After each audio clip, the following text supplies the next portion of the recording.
Nós estamos no ano da mudança, e no ano da mudança, nós queremos ver novas perspectivas.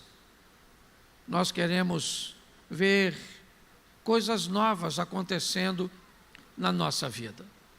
E como vivemos debaixo de lei de semeadura, na maioria das vezes, a via de regra, nós recebemos o reflexo do que plantamos. Então eu quero começar fazendo uma reflexão simples com vocês sobre misericórdia. Misericórdia. Eu fui olhar no dicionário e, para simplificar, ela se divide em duas áreas.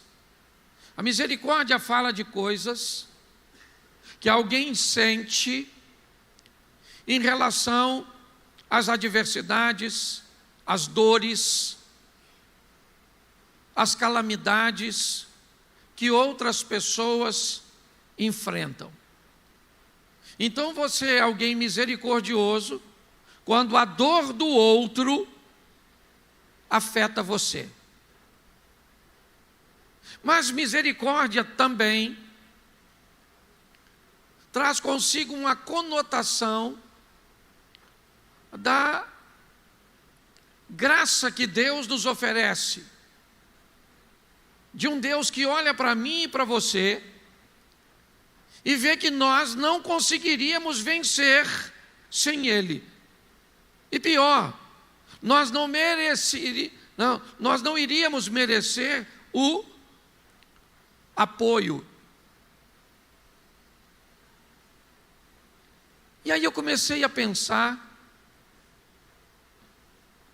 em duas coisas muito importantes para nós. Coloca para mim, por favor, Lamentações de Jeremias, capítulo 3, verso 22.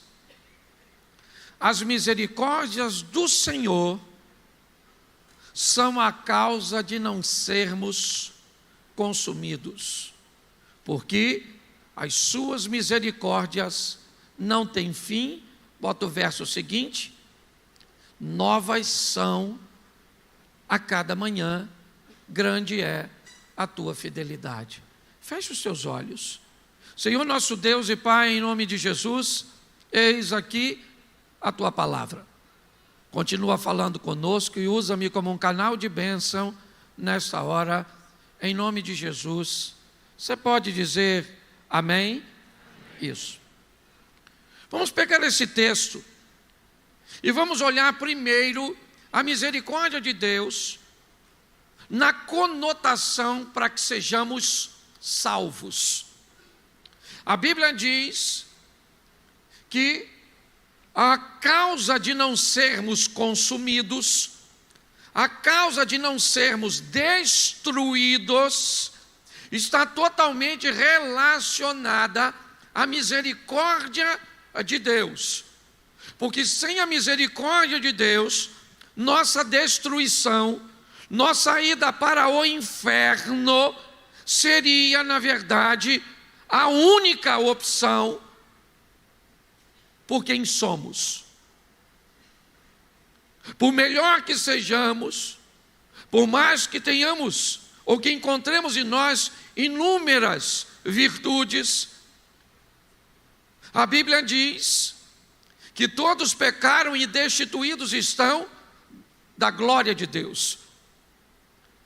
Então, no que diz respeito à misericórdia de Deus, o texto diz três coisas nos dois versículos que lemos.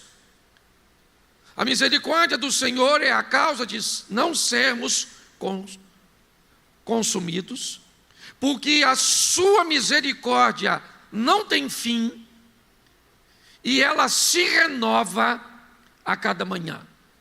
Então ela é forte o suficiente para consumir aquilo que nos consumiria. Ela não tem fim, ou seja, você vai morrer e a misericórdia do Senhor vai continuar, certo? Então ela não tem fim, pelo menos para nós. E ela também se renova, ela não se repete, ela se renova. É como se ela tomasse a intensidade de acordo com a necessidade que temos para aquele dia cujo qual nós estamos vivos. Lucas, no capítulo 1, no verso 50, diz também algo que corrobora com isso. A sua misericórdia é de geração em geração. Obviamente, ela foi sobre os nossos avós, ela foi sobre os nossos pais, ela está sendo sobre nós, ela será sobre os nossos filhos, ela será sobre os nossos netos, até tudo isso findar. Por quê? Porque se a misericórdia de Deus se ausentar, nós somos consumidos. A causa de não sermos consumidos, destruídos, é a misericórdia de Deus. E um Deus tão misericordioso deveria nos ensinar uma coisa.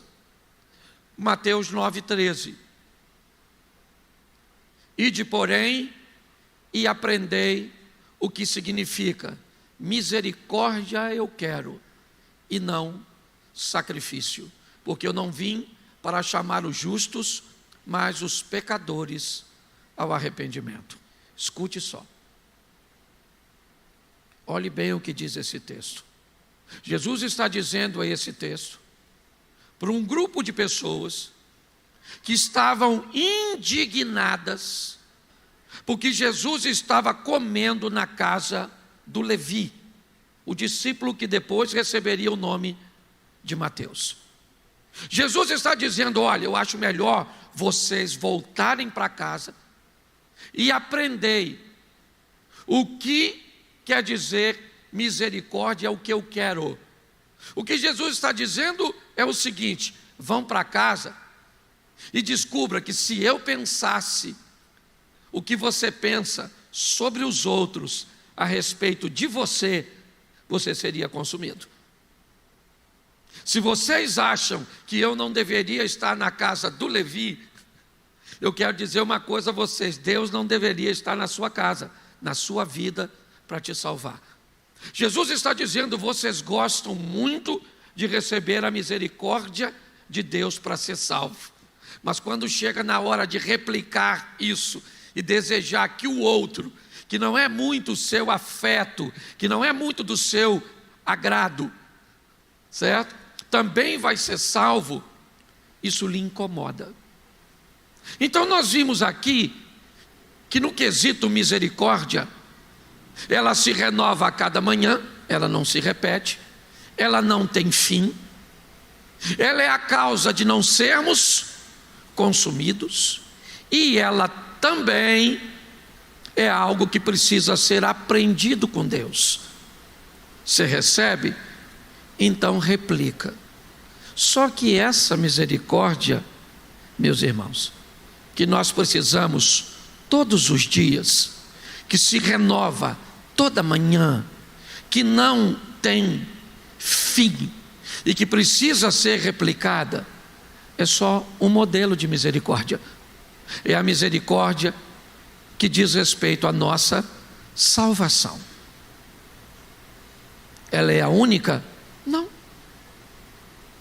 Tem uma outra misericórdia, que essa misericórdia nós não deveríamos precisar dela com a mesma intensidade que a primeira que eu citei. A próxima misericórdia, ela não é a causa de nós não sermos consumidos pelo pecado cujo qual está sobre nós. Ela é a misericórdia que nós vamos ter que acionar todas as vezes que fazemos uma besteira. Todas as vezes que fazemos algo errado, nós vamos precisar da misericórdia de alguém. que pode ser revelada na paciência, na tolerância, que pode ser revelada na ajuda, no acolhimento. Mas aí eu pergunto a você: essa misericórdia é a causa de não sermos consumidos? Não. Essa misericórdia não tem fim? Não. Essa misericórdia se renova a cada manhã? Não. Essa é a misericórdia que nós não deveríamos precisar dela. Ela existe, mas não deveria ser acionada, porque ela precisa ser acionada todas as vezes que fazemos algo que não deveria. Será que eu precisaria da misericórdia para manter meu casamento? Sim ou não? Me ajuda aí, prega comigo, arrisca e chuta. Deveríamos precisar da misericórdia, ou vamos precisar dela para manter nosso casamento? Sim ou não? Sim. Mas devemos precisar dela todo dia, toda semana, toda hora, todo mês? Para criar seus filhos aos pés do Senhor, para ensiná-los no caminho certo, você vai precisar da misericórdia do Senhor? Sim ou não? Todos os dias? Não. Todas as horas? Não. Em todas as situações? Não. Essa é uma misericórdia que nós não devemos precisar todo dia. Não deveríamos.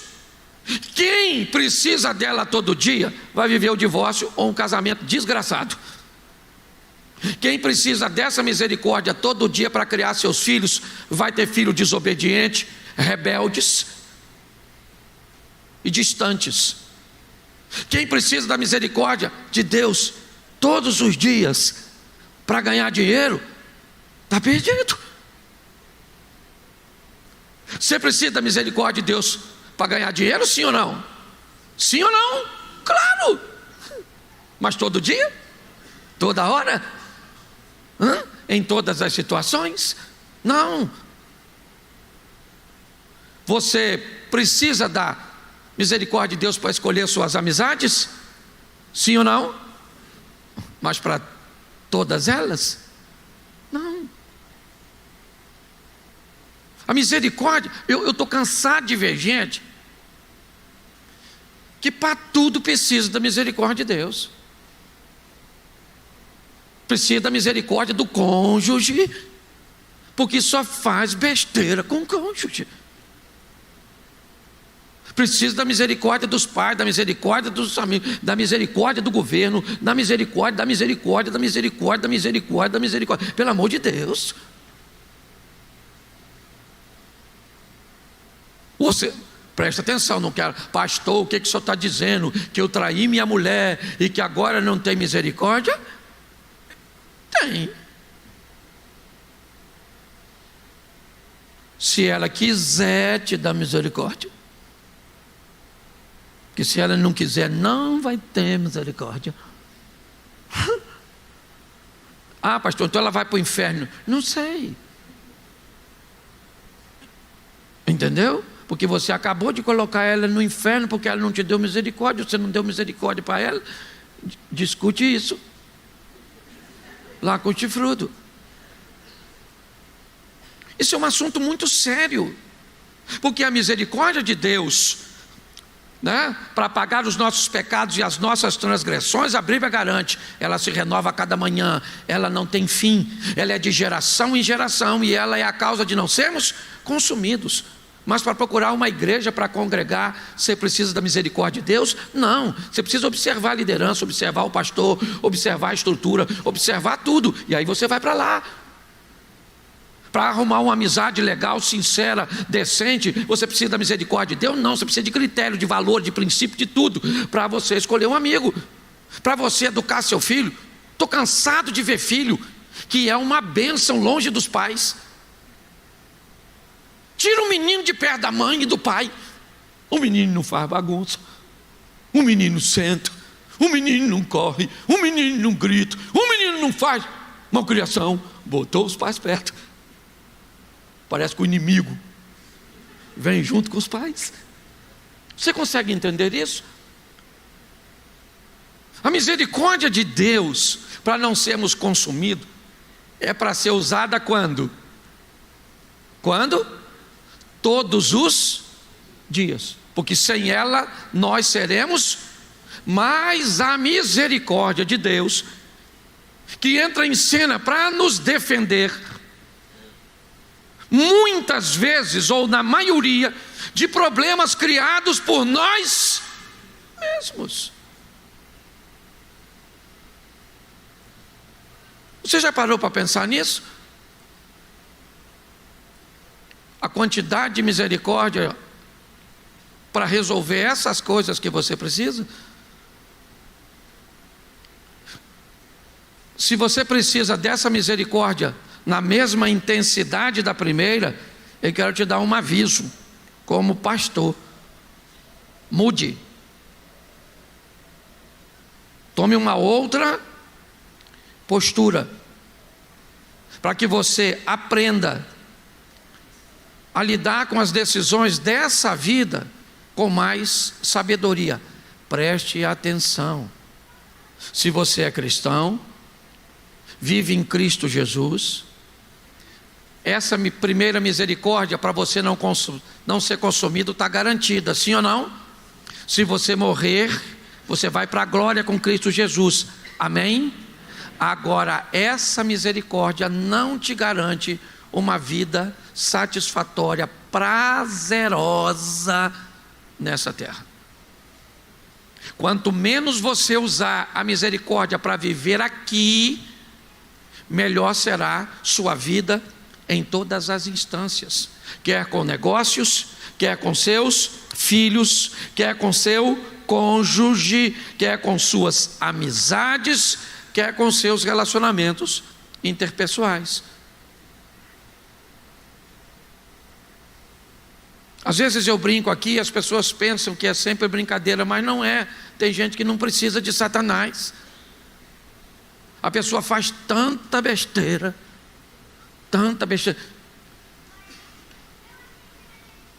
A gente mora aqui, a gente conhece muita gente. As pessoas que moram aqui, porque Xerém é um lugar que não é dos maiores. Então, a gente sabe a fama das pessoas.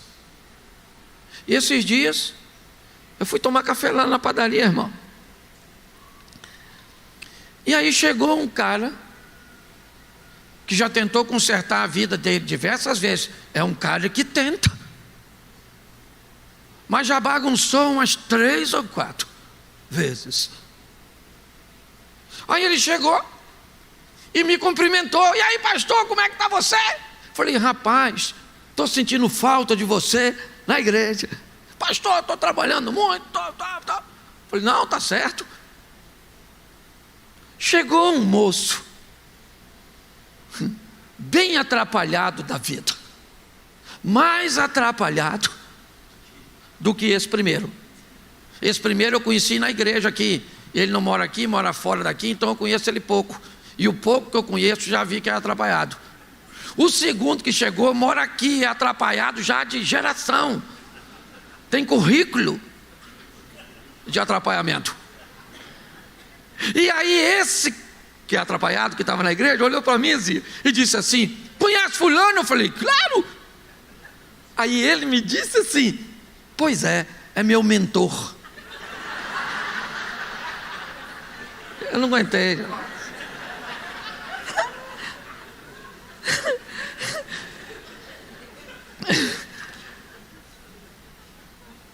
Falei: não vai.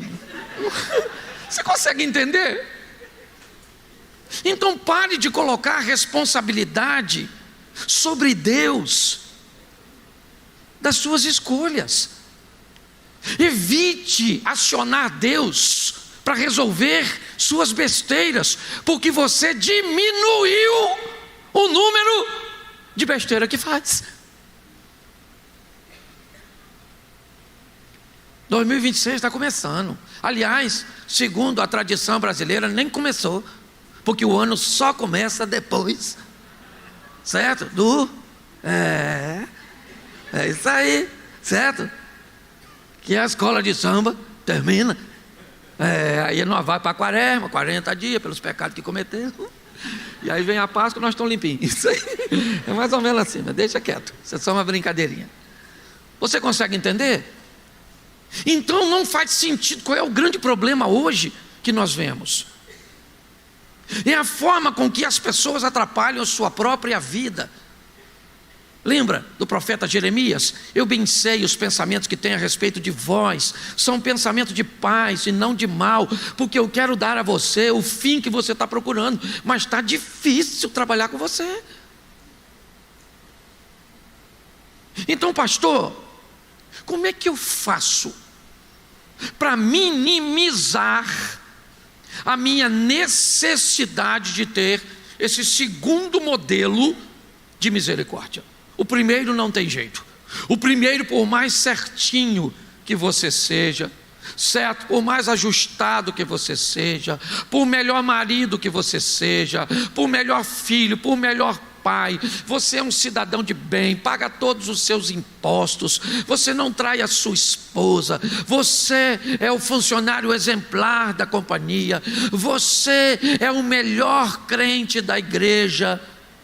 Pois é, nada disso te dá direito a vencer, a consumir aquilo que te consome ou que pode te consumir no quesito pecado. A única coisa que pode fazer isso é a misericórdia do Senhor. A misericórdia do Senhor é a causa de não sermos consumidos. Você vive uma vida certinha com Cristo? Legal. Você vive uma vida bagunçada com Cristo? Tá certo. Qual é a diferença entre você e você? É que a sua vida legal, que você vive com Cristo, coloca você num estilo de vida ajustado e agradável. O outro pode até ter coisas que você não tem, mas pela vida desajustada que vive, sempre lhe parece que está faltando alguma coisa. Mas se os dois estão na igreja e são capazes de morrer numa velocidade, certo, que seja suficiente para se acionar a misericórdia, os dois são salvos. O problema de quem não traz uma vida lutando o tempo inteiro para ser ajustada é morrer de morte súbita. Esse indivíduo pode não ter tempo de acionar essa misericórdia, e por não ter buscado viver uma vida íntegra, eu não posso dar a ele uma sentença, mas eu posso dizer que corre o risco desse indivíduo acabar ter se perdido. Então, como é que eu posso? Pastor, como é que eu posso evitar de usar essa tal de misericórdia aí para corrigir as minhas coisas? Eu vou rapidamente conversar com vocês sobre Provérbios, capítulo 2, do verso 1 ao verso 5.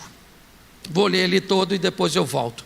Filho meu, se aceitares as minhas palavras e esconder contigo os meus mandamentos, para fazeres atento à sabedoria ao teu ouvido e para inclinares o teu coração ao entendimento, e se clamares por entendimento e por inteligência, alçares a sua voz, como a prata a buscares e como a tesouros escondidos a procurares, então entenderás o temor do Senhor e achará o conhecimento de Deus. Volta no verso 1. Filho meu, vamos começar daqui. Filho meu. Vamos lá. Se eu perguntasse a você quem é seu pai, provavelmente você diria o nome próprio dele. Se eu perguntasse a você, ele está vivo ou morto? Seu pai é vivo, Geraldo? Não. Seu pai é vivo, Osias? Sim.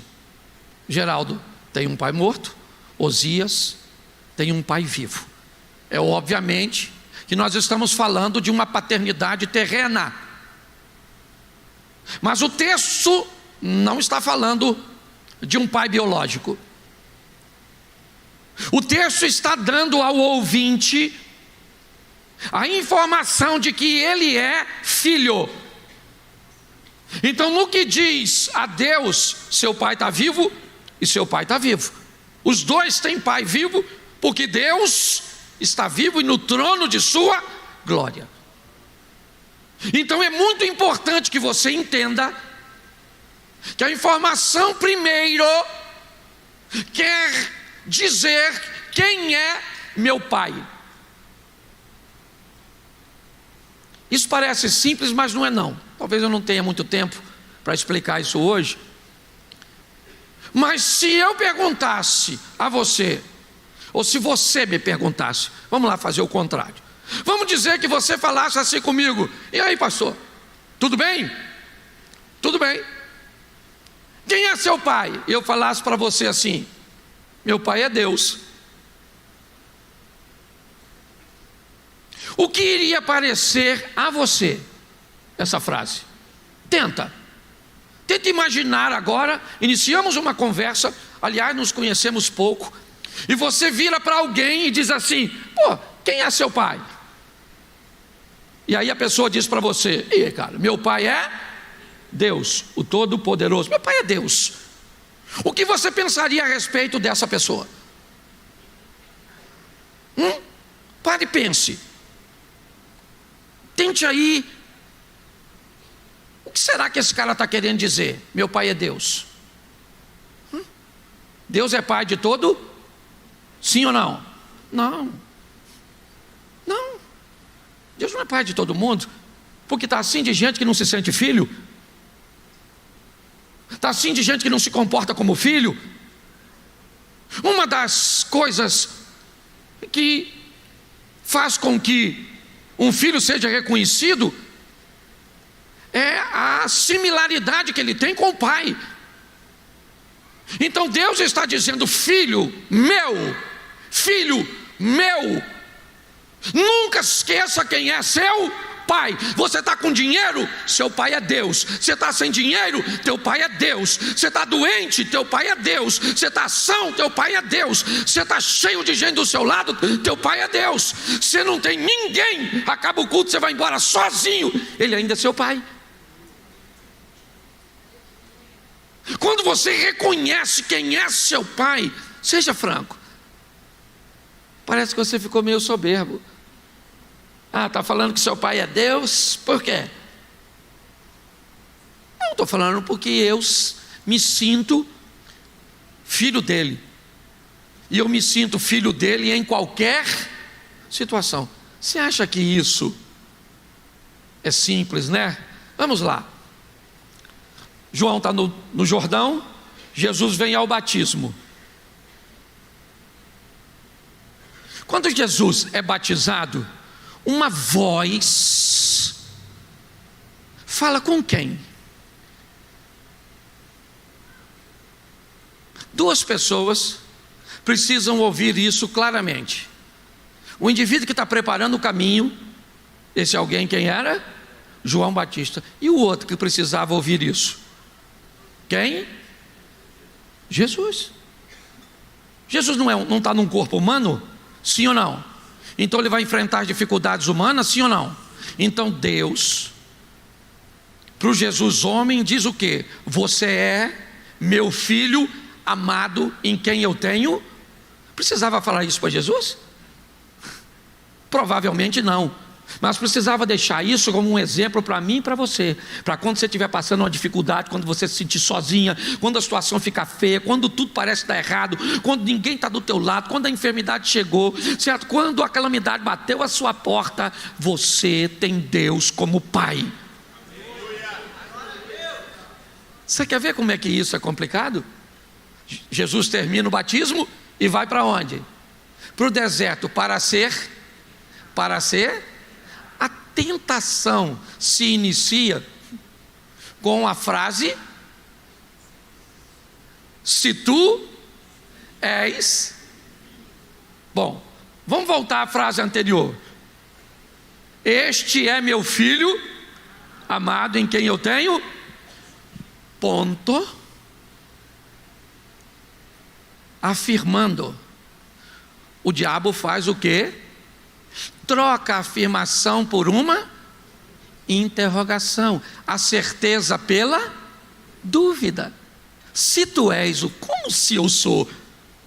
Porque se o diabo convencer você, como tentou convencer Jesus, de que você não é filho, de que Deus não é seu pai, você vai estar em sérios problemas. Então ele está dizendo: filho meu, se aceitarem as minhas palavras. Estranho, né? Quem está dizendo isso é Deus, sim ou não? Sim ou não? Isso.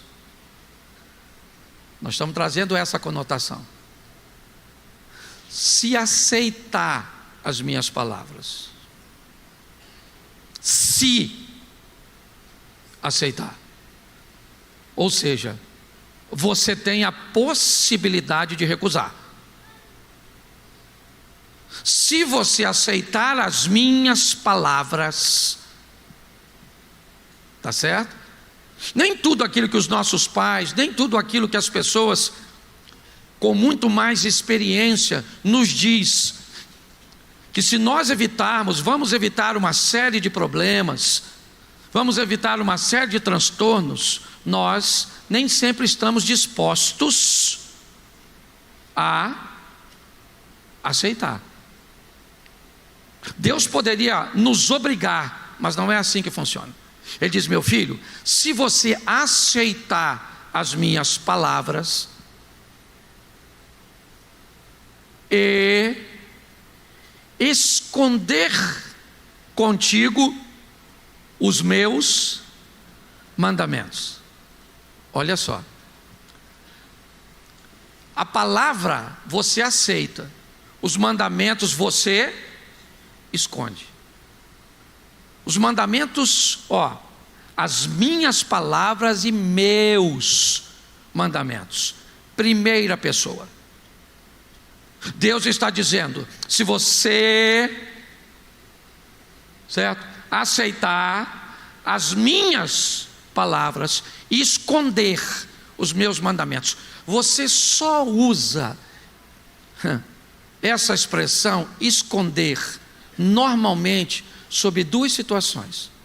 Você só esconde normalmente duas coisas. Para você esconder algo, uma, ele é muito valioso. Duas, ele é muito vergonhoso. Para você esconder alguma coisa, ou é muito dinheiro, ou é algo de muito valor, ou é algo de muita responsabilidade, que tem valor para você, é uma foto, é um objeto, é alguma coisa que ela é valiosíssima.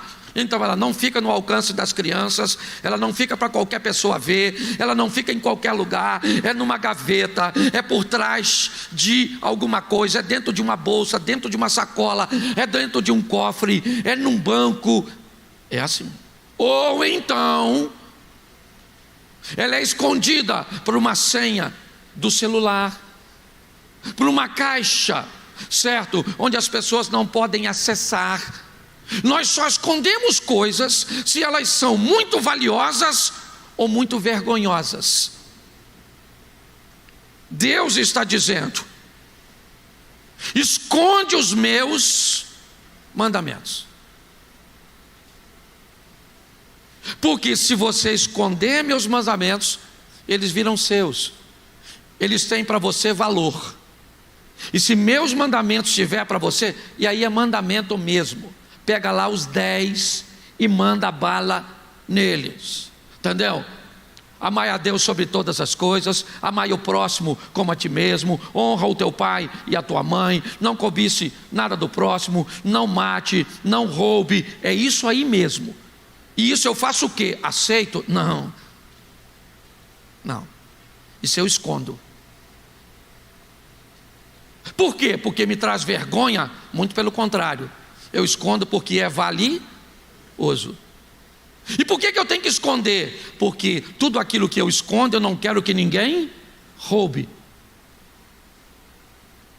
Então eu não quero nenhuma conversinha de um professor de filosofia numa universidade.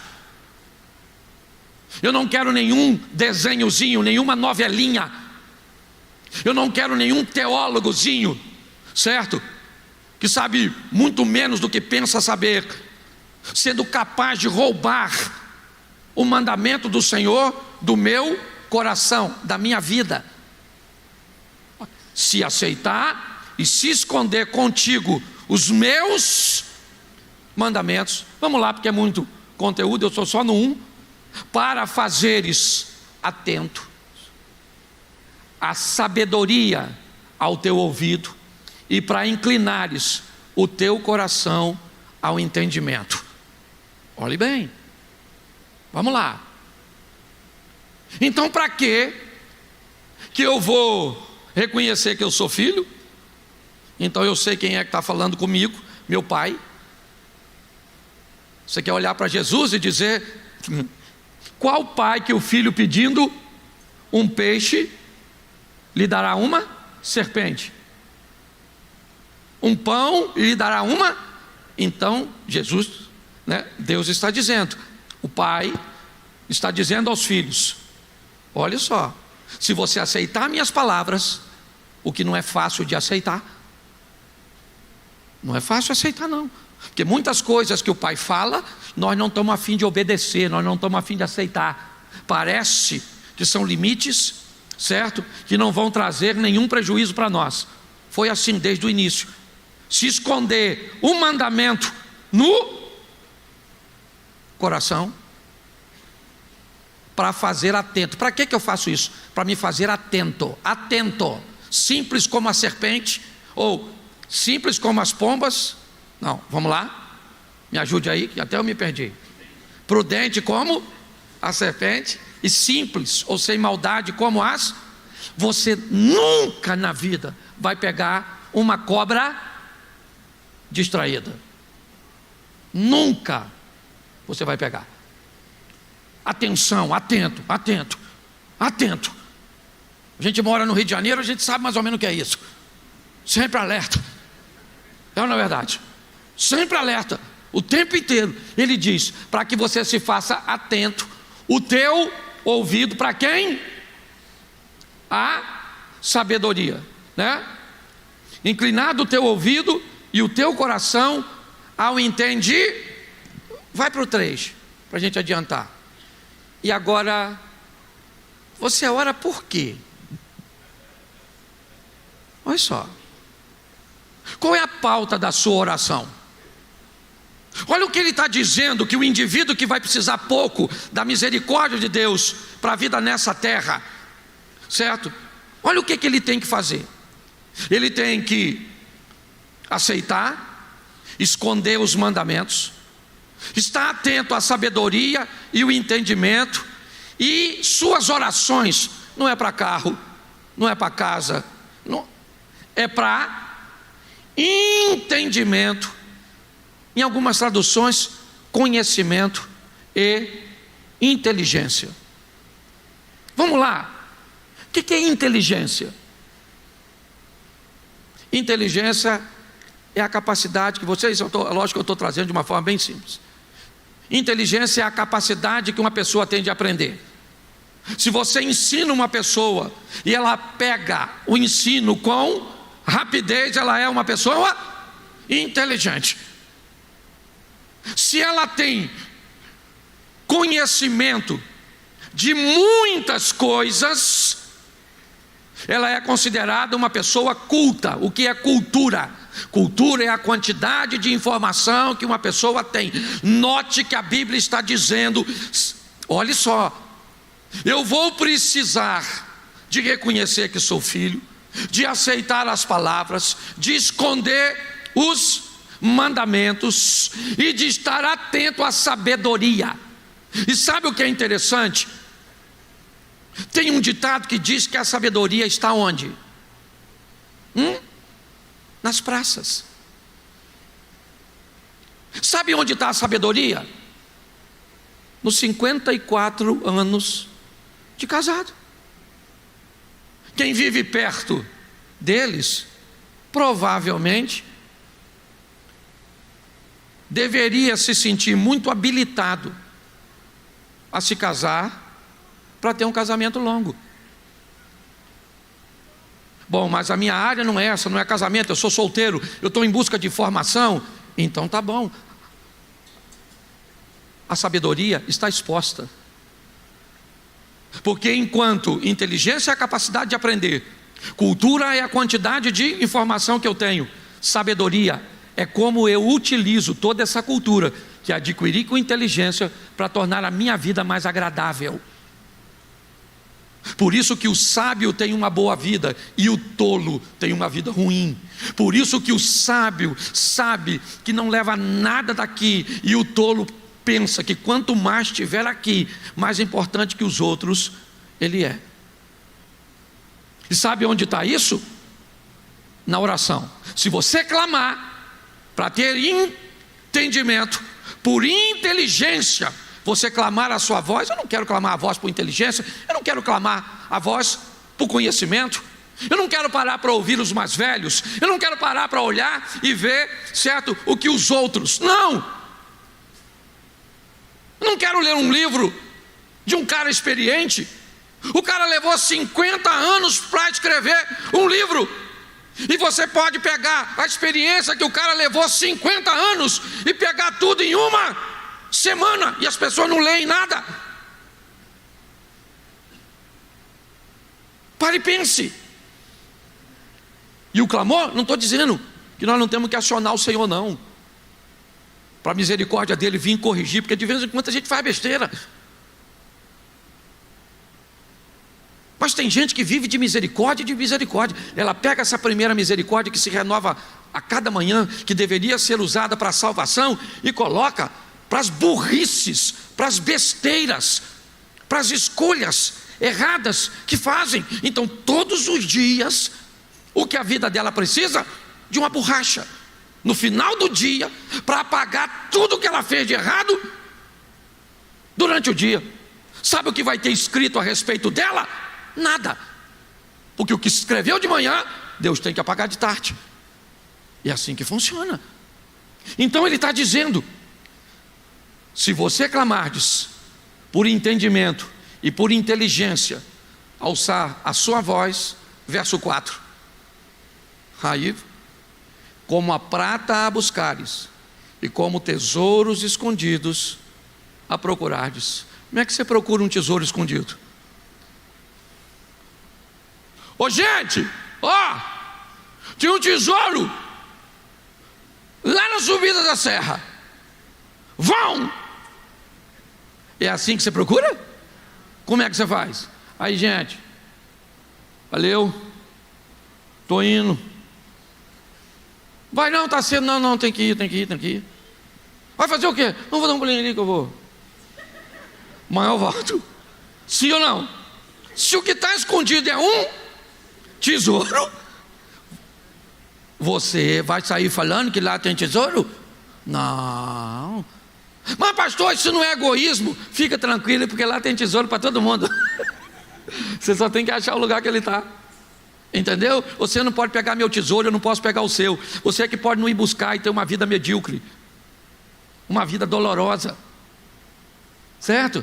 Ele está dizendo: como a prata a buscares, certo? E como tesouros escondidos a procurardes. O último versículo.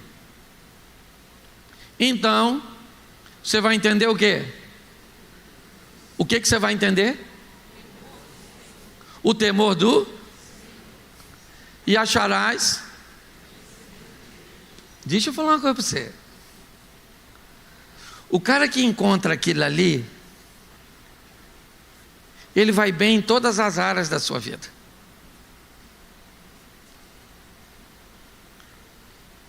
O que ele está dizendo é só voltar. Volta o texto para mim, por favor, que eu estou terminando. Ainda tem 20 minutos. Volta no verso 1 para me fazer um. Diga assim: eu sou filho Nem sempre gosto das palavras de Deus. Fala. Verdade, ou não é? Às vezes você está olhando no WhatsApp assim, ó. Alguém fez uma fofoca. Dá uma vontade de dar só assim uma incrementada. E aí Deus fala, você não é fofoqueiro. Você fala, eu sou. Sou sim, sou que eu não sabe. Sou. Certo? Bom, eu sou filho. Nem sempre aceito. E não precisa aceitar também não. Pelo menos aceitar na conotação. Vamos lá para Jesus. Jesus disse que um pai tinha 2 filhos. Aí chamou o primeiro filho e falou, meu filho, olha, lá nós estamos colhendo as coisas lá na nossa terra. Faz o seguinte, dá um pulinho lá e ajuda o pessoal que está colhendo, tá bom? O que o filho falou? Vou, estou dentro, já estou indo. Ele foi. O pai chamou o outro e falou, meu filho, os trabalhadores estão trabalhando lá, faz o seguinte, dá um pulinho lá e ajuda os outros. O que ele falou? Não vou. Mas ele, qual dos 2 aceitou? Então, você não é obrigado a dizer que aceita. Você só tem que aceitar. Não quero obedecer.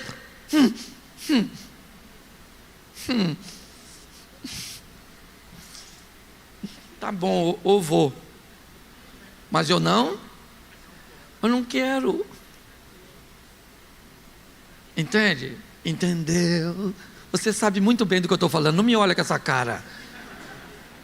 Você sabe muito bem quando acontecem as coisas. Certo? Que você não quer, porque aceitar não é sempre agradar. Mas por que você acaba fazendo? Porque os mandamentos deles estão onde? Escondido. Onde? Aqui, ó. É ou não é? Dá vontade de você não obedecer, aí quem vem? Os mandamentos, olha. Aí você começa a colocar, não matarás, honra o teu pai e a tua mãe. Note que honrar pai e mãe é tão difícil que tem que ter até promessa. A Bíblia instrui tudo certinho, está lá, ó, Satanás e a mulher, olha o que a Bíblia diz. Resistir o diabo e fugir da mulher. Olha o que a Bíblia está dizendo, pensa num bicho perigoso, mulher, é ou não é verdade? É mais perigoso que o diabo. As mulheres estão rindo dela mesmo, legal. Foi só para... Você consegue entender? Está lá, ó. Esconde contigo, está escondido. Por que eu obedeço? Porque tem algo que está dentro de mim. Às vezes eu nem estou afim de obedecer, mas eu obedeço porque está dentro de mim. Deus colocou, e Deus vai ser honrado por aquilo que está dentro de mim, porque está escondido, ninguém está vendo. Alguém, eu falei isso aqui já. Uma vez eu estava em outra igreja. Estava mesmo, né? O irmão falou assim, pastor, na época eu era presbítero. Presbítero, o senhor paga quanto de luz? Aí eu falei lá, tipo assim, uns 300 e poucos reais. Ele falou assim, ó, eu vou lá na casa do senhor fazer um gato de graça.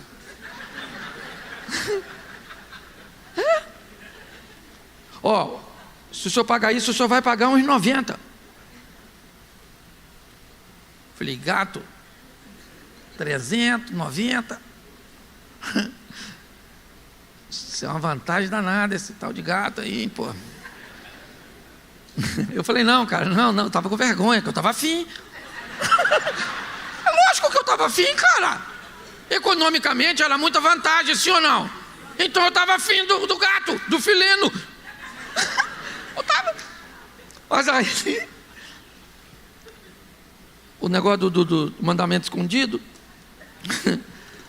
Falei, não, você não. Aquele não com cara de sim, sabe? Que namorada diz para namorada e depois engravida, sabe como é que funciona? Aqui não. Não.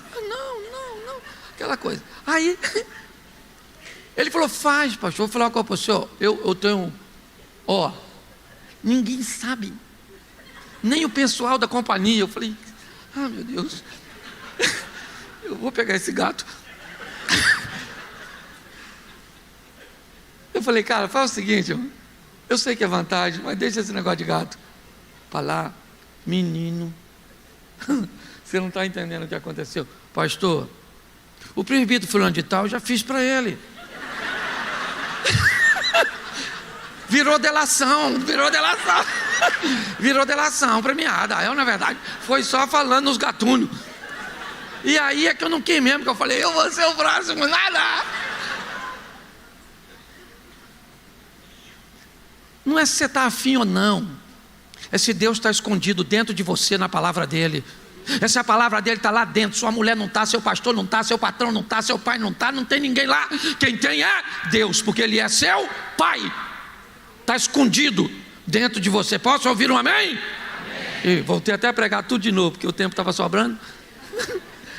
E para caçar o que? Sabedoria. Sabedoria tem a ver com qualidade de... Todas as vezes que você vê um sábio, o cara vive bem. Se ele tem muito, ele vive bem. Se ele vive pouco, ele vive bem. Tem sábio vivendo com pouco, tem sábio vivendo com muito. Tem tolo vivendo com pouco e tem tolo vivendo com muito. O sábio, certo? Com pouco ele é feliz, sim ou não? E o sábio com muito, ele vive feliz, sim ou não? O tolo com pouco vive ruim, sim ou não? E o tolo com muito também vive ruim. É esse estilo de vida. Ô gente, porque tem que morar no céu. Tem que morar no céu, então morre.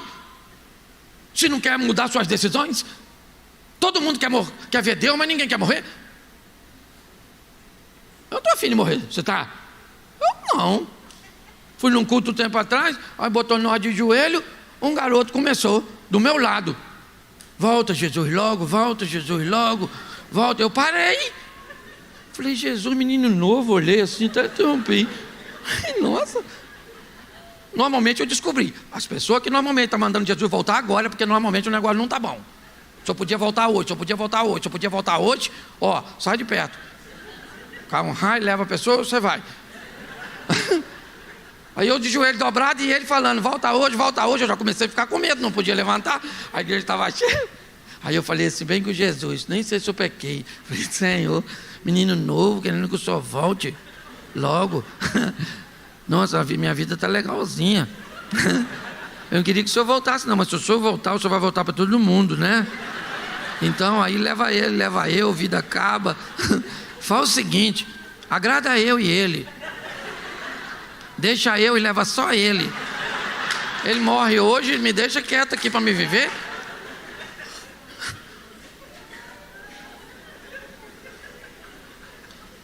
Jesus disse, eu vim para que você tenha e vida em... Eu venci o mundo e você vai vencer. Quem falou isso? Fala assim, o meu Pai. É isso aí, gente. Estou pregando vida fácil, não. Todo dia a Bíblia diz que vem o mal. Todo dia o mal vem. Posso te trair? Não. Pode não.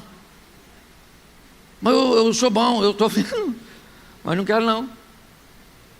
Coração sábio, atento, certo? Para aprender sobre, último versículo. Agora é para terminar minha aula. Então entenderás o temor, e o temor do Senhor é o princípio da sabedoria, está lá na Bíblia. E você vai achar o conhecimento de quê? De como ganhar dinheiro, Silvio Santos. Em como fazer 10 milhões num curso do coach. Em como ter o conhecimento de... E aí a Bíblia diz, conhecei e prossegui em conhecer quem? O Senhor, a Deus. Todos os dias, conhecei e prossegui em conhecer. Cada dia que você conhece, fica mais fácil. Quem aqui é casado há muito tempo, você chega em casa, olhou para sua mulher, você já sabe. Tá bom, tá ruim, tá chateado, tá com dor de cabeça. Os meninos fizeram bagunça, gastou demais, vai vencer o cartão. Seu marido chegou, só olhou, você já sabe. Olha, já vem outro para cima de mim hoje, ó. Oh, meu Deus, dá livramento desse negócio. Não é? Ou então está irritado, está isso, está aquilo, está aquilo outro. Por quê? Porque à medida que a intimidade vai aumentando, você nem precisa falar mais. Você já ouviu a Bíblia dizer que antes que a palavra chegasse à boca, Deus já sabe. O que é isso? Isso é uma definição de intimidade, não simplesmente de soberania. Então vamos sair daqui, 2026 é o ano da mudança. Uma mudança para onde nós vamos entender o temor e achar o conhecimento e aí nós vamos nadar de braçada, irmão. Todo dia vem leão, você mata leão, levantou urso, mata urso, levantou gigante, mata gigante. E louvado seja Deus, e vamos casando, vamos criando filhos, vamos fazer negócio, vamos trabalhando, e uma hora morre. Uma hora alguém grita lá do outro lado, 397. Não é bingo, era você, sua senha. Morreu novo, mas morreu, porque novo também morre. Morreu velho, rapaz, olha, o velho morre. Morreu rico morre, sabia disso? Morreu pobre. Morre feio, mas morre bonito também. Morre. Então vão viver o extraordinário. Você está aqui, ó, eu estou falando 1 hora e pouquinho, não resolveu o problema nenhum seu, mas como é que você riu? Você ficou feliz? Encontra a Deus, porque a hora que Deus entrar, meu irmão, a minha mulher fala: Cláudio, eu não consigo entender, você deve ser doido. Você é de boa. Esse dia ela falou que eu tenho sangue de barata. Eu falei: eu tenho sangue de Jesus, menino, sou filho dele. Barata é seus parentes. Não é verdade? É lógico que eu não falei isso, eu estou vivo. Até aí está tudo bem. O pior não é isso. O pior é que ia chegar um momento que alguém ia dizer: eu não entendo como Deus anda com cara desse. Bom, meu irmão, quando o nome de Deus vai para o rolo, e vai, pode ter certeza que vai. Uma hora vai para o rolo quando o seu vizinho olha seu comportamento. Uma hora vai para o rolo quando você não paga uma dívida. Quando você é envolvido numa violência doméstica, num escândalo, uma hora vai. E aí tem um problema, porque se tem uma coisa que Deus preza, é o nome dele. O nome dele é sobre todo nome. Lembra Moisés? Eu vou falar com o faraó e ele vai me perguntar quem me enviou. Ele diz: só diga para ele que o eu sou te enviou, e deixa comigo porque eu resolvo com ele. O nome de Jesus é sobre todo nome. Se você quer botar seu nome e do lado dele cristão, é bem legal, está até na moda. Mas eu vou falar uma coisa para você: a hora que o nome de Deus for para o rolo, por sua causa, meu irmão, dá uma lida no que aconteceu com Davi, porque o negócio vai ficar ruim para tu.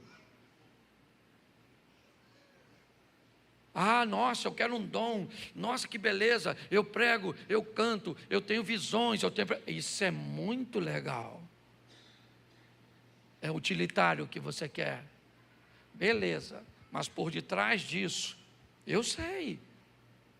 Eu entrei no contexto do Evangelho, sério que já é aquilo tudo ali, já estou acabando. Agora que eu notei, ninguém falou nada. Tá vendo? Ninguém vai falar, né? Desculpa. Já estou terminando, me dá mais 5 minutinhos.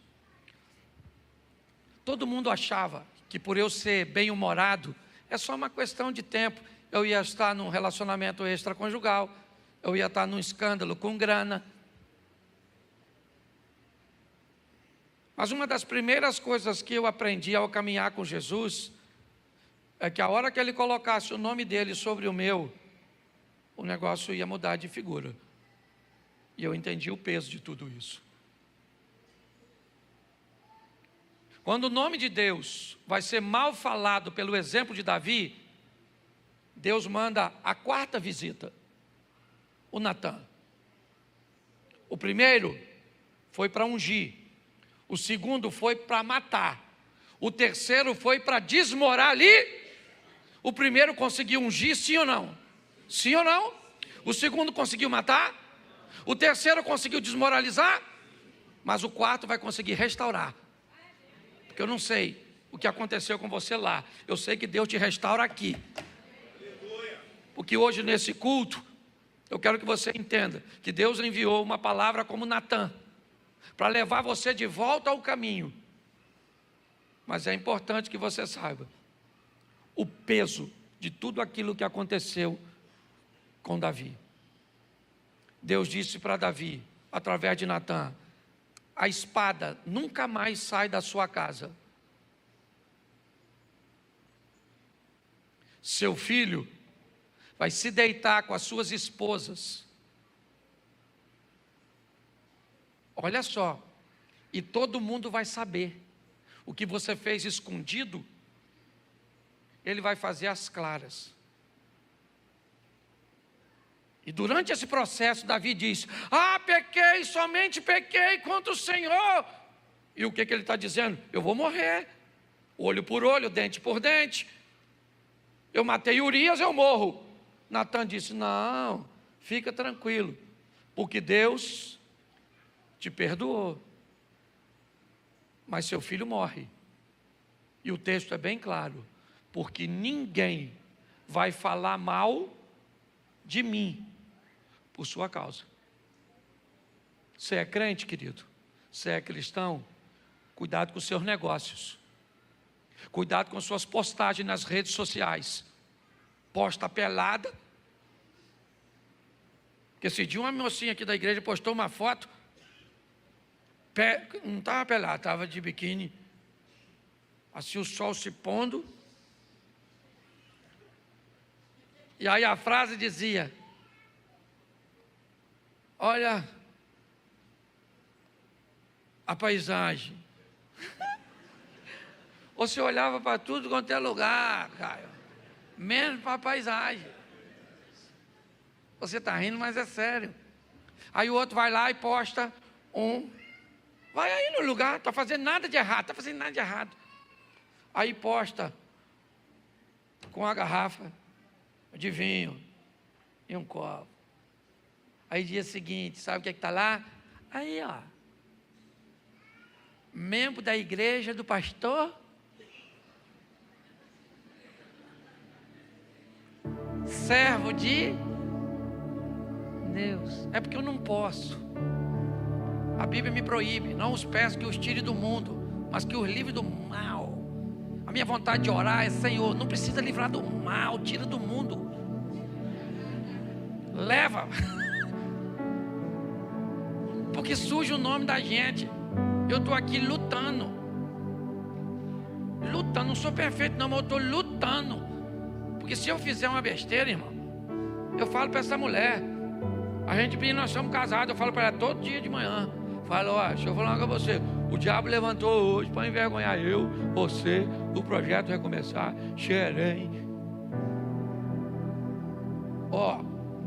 palito no olho. Eu falo para ela, entendeu? Por quê? Porque eu carrego o nome dele. Então, vamos levar a sério esse negócio. Pastor, a carne é fraca, mas o pecado não é vitamina. Você acha que é difícil só para você? Há um complô no céu ou no inferno para desmoralizar você. Quem você acha que é na fila do pão? A chapa é quente para todo mundo. Entendeu? O diabo quer acabar com o seu casamento. Por quê? Porque isso envergonha o reino de Deus. Ele quer acabar com seus filhos, porque isso envergonha o reino de Deus, envergonha a família. Ele quer que você não pague os outros. Ele quer que o carro da companhia entre lá e corte sua luz. porque tudo isso desmoraliza. Então você quer carregar o nome dele? Vamos levar esse negócio a sério. Porque quando Deus falou: Davi, chega aí, maluco, sai do grupo, vem pro privado. Pô, cara, não tô te entendendo, maluco. Tu era um Zé Ruela atrás de umas ovelhinhas. Peguei você. Lembra quando você matou o urso? Eu tava lá, rapaz. O leão e aquele gigantão que você ia errar aquela pedrada, fui eu que. O Saul também, rapaz, queria te matar. Lembra? Aquela maluca pelada. Pô, cara, tanta mulher, talvez não fosse tão bonita quanto aquela, um modelo tão novo, mas você tinha. E se a sua mulher ficasse ruim, me pediu, o que Deus... Se a sua mulher estava ruim, falava comigo, mano. Eu dava um modelo novo. Mas não, tu pegou a mulher do cara. A casa caiu, Davi. A casa caiu, irmão. Botaram meu nome no rolo. E tu vai se lascar. Entendeu? Vai ser chifrudo, sim. O que você fez escondido, seu filho Absalão vai botar chifre em você. Esse chifre do estranho já dói. Imagine do de casa. Acabei com o Natal, Ano Novo, tudo. A reunião familiar, tudo. Seu filho vai estuprar a sua filha. Um filho seu vai mandar matar o outro. O outro vai te perseguir. E você vai ter que fugir e se esconder em cavernas do seu próprio filho. Sabe por quê? Davizinho. Porque botou meu nome no rolo.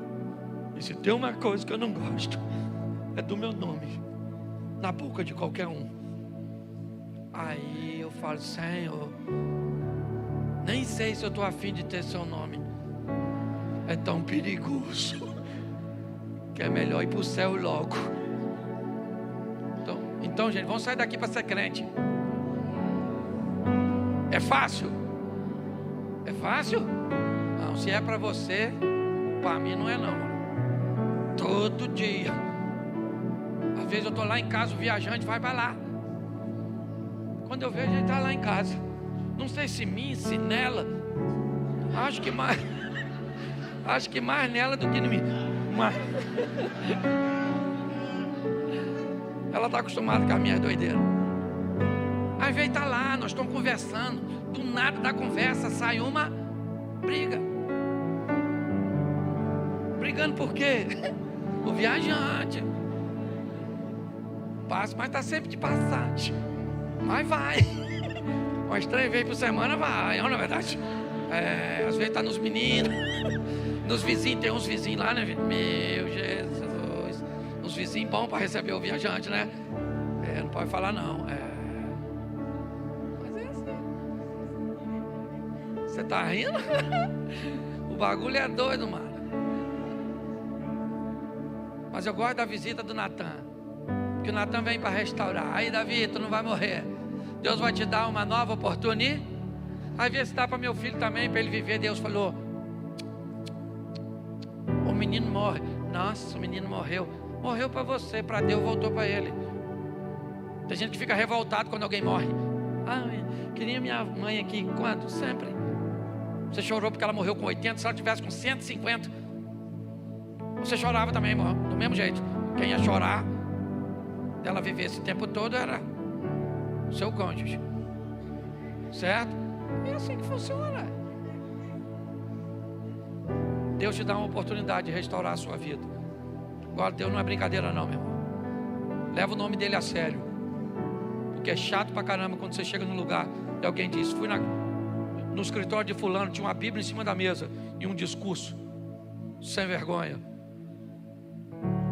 Fulano estava pregando o evangelho e estava saindo com a irmãzinha, fazendo isso, batendo na mulher, fazendo isso. Estão cansados de ouvir isso, meu.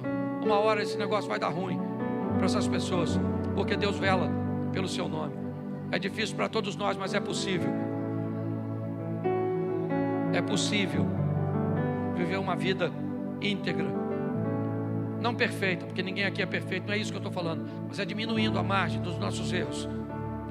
Agora é Isaac, o segundo filho, que também, a nível de prosperidade, é algo extraordinário, mas que recebeu uma bênção de Abraão que o primeiro não recebeu. O que Deus dá através de Abraão a Isaac é uma bênção de governo, de notoriedade, de reconhecimento, nação santa, povo escolhido é Israel.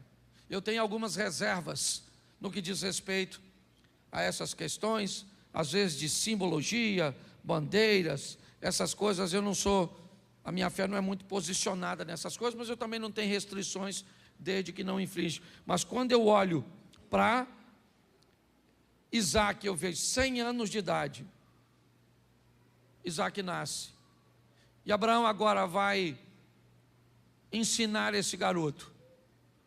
Abraão vai mostrar a esse garoto o que Deus pode fazer através dele. Sabe o que me encanta em Isaac, diferente de Abraão? Rebeca também era estéril, igualzinho a Sara. Rebeca também tinha servas. Rebeca também podia fazer uso da lei e botar seu marido para se deitar com uma outra mulher, sim ou não? Mas ela fez? Ela não fez. Não. Rebeca não fez isso. Eu acho extraordinário porque provavelmente isso é feito por causa de uma instrução de Abraão. Isaac, escuta que o papai vai te falar. Deus prometeu que nós seremos uma grande nação e eu queria tanto ter um filho, que foi por isso que eu peguei Ló, seu primo, depois eu aceitei me deitar com Agar para ter seu irmão Ismael, e por último você acabou nascendo. Então, meu filho, não cometa o mesmo erro que eu. Olhe só, não cometa. Eu queria que você, pai, saísse daqui hoje entendendo que o que Abraão deu para Isaac não pôde dar para Ismael, porque não podia pegar a bênção da primogenitura e a bênção que ele tinha que ministrar, não dava para dividir. Você vê isso quando acontece com Esaú e Jacó. Mas eu hoje, como pai, e você também, podemos dar as duas coisas para um filho só, ou para todos eles. Podemos fornecer todo o exemplo religioso, toda a visão que Deus deu a Isaac, mas também podemos oferecer toda a estrutura que Abraão ofereceu a Ismael. A grande dificuldade hoje que temos nessa geração, queridos, é a postura masculina. A cada dia que passa ela está se enfraquecendo cada vez mais. Parece que é um jugo forte que nós estamos colocando sobre os homens, mas não é. É responsabilidade nossa. Você não sabe o que é para tua filha, cara. Esse dia eu cheguei no restaurante, esse aqui estava almoçando com a filha dele, porque tinha batido uma meta na escola. Você não tem noção do que representa aquilo. Tirar um tempo para seu filho. Chega em casa hoje, cara, deita na cama do lado daquele marmanjo. Dá um abraço nele e vai falar: que isso, que isso, que isso, que isso, que isso. Ficar cala essa boca, menino, que você é meu. Vim da igreja agora, eu vou orar por você. Ora, ministra no coração desse menino, até ele chorar. Eu falei assim: não, pai. Isso, pega essa menina sua, vai cuidar dela. Por quê? Porque Deus não desiste de você, porque você vai desistir dos seus filhos. Não bota, hoje eu não quero, hoje deixa as mulheres de folga. Porque só sabe o que mulher faz quando nós vamos fazer. Termina aqui um tempo atrás, eu já falei isso aqui.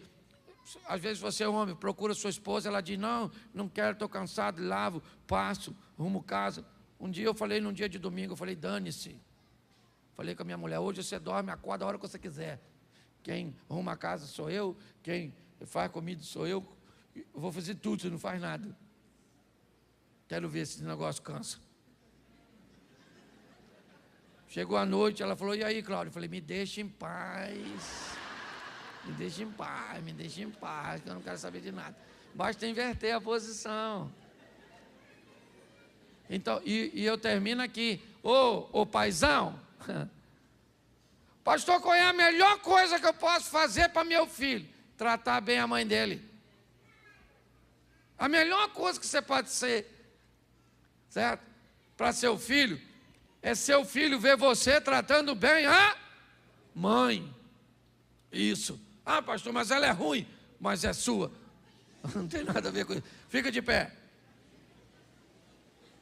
Fala assim comigo, só os homens, eu sou um bom homem. Eu só ainda não sei disso.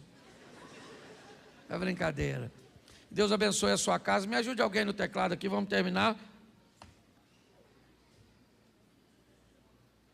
Feche seus olhos, feche aí. Se você estiver com sua esposa, se você estiver com seus filhos, fica pertinho.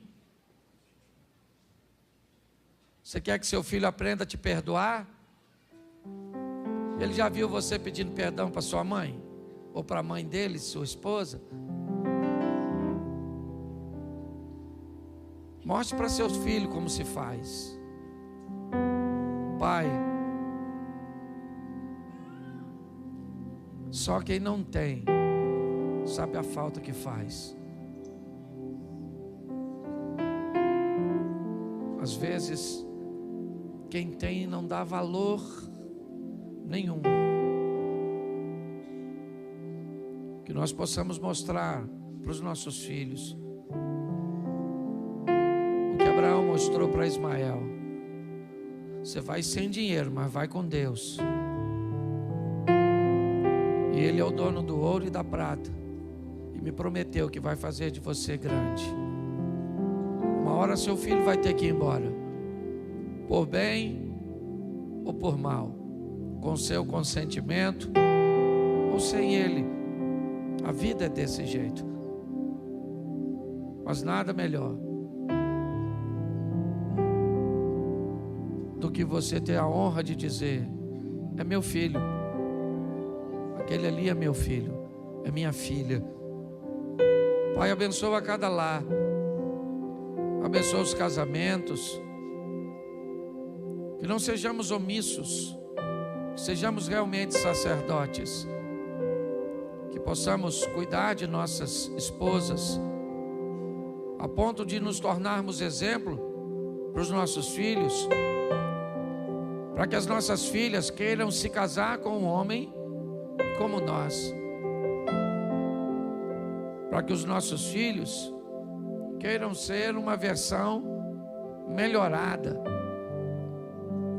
E se por algum motivo, ó Deus, alguns estão no momento filho pródigo, no momento da aventura, no momento de ir embora, nós não podemos ir com ele, mas nós vamos continuar com o Senhor para trazer nossos filhos de volta, estejam eles onde estiver. Eles são teus, ó Pai, e são presentes. Filho não é acidente, não. Filho não é maldição. Filho é herança. Abençoa, ó Pai, todos os pais, aqueles que nos assistem. Te damos graças por tudo. Leva o teu povo debaixo da tua mão poderosa. Que tenhamos uma semana de vitória, uma semana de bênção, uma semana de boas notícias, de bons negócios, do derramar do teu Espírito. Que o grande amor de Deus, nosso Pai, a graça de nosso Senhor e Salvador Jesus Cristo e as doces consolações do Santo Espírito do Senhor, seja para com todo o povo de Deus, e todos digam: